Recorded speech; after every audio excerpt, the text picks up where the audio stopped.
Les erreurs fatales à éviter face à la coccidio, ce que beaucoup d'éleveurs font mal.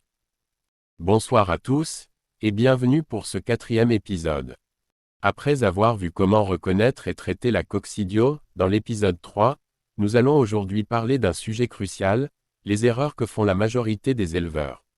Et qui aggravent la situation.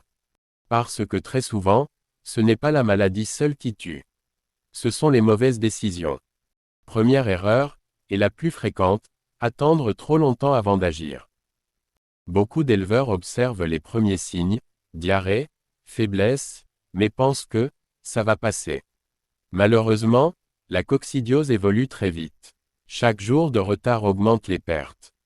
Deuxième erreur, se contenter de traiter sans nettoyer. C'est une erreur grave. Si vous administrez un traitement sans changer la litière ni désinfecter, les poulets continuent d'ingérer des parasites. Résultat, la maladie revient encore et encore. Troisième erreur, mal utiliser les médicaments.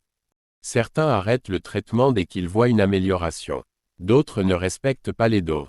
Cela rend le traitement inefficace et peut même créer une résistance des parasites. Quatrième erreur, ignorer la qualité de l'eau. Une eau sale peut annuler tous vos efforts.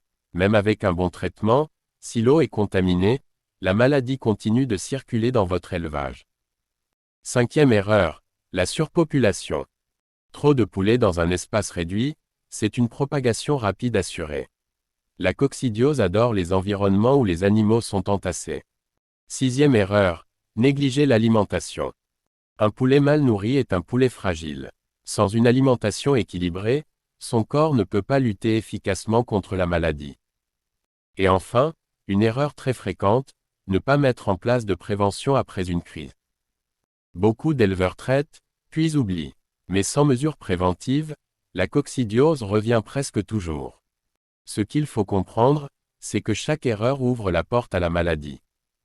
Un élevage réussi repose sur la rigueur, l'observation et la discipline.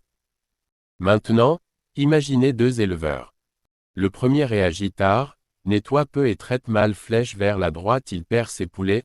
Le second agit rapidement, maintient une hygiène stricte et suit un programme flèche vers la droite, il protège son élevage. La différence entre les deux, ce ne sont pas les moyens. Ce sont les décisions.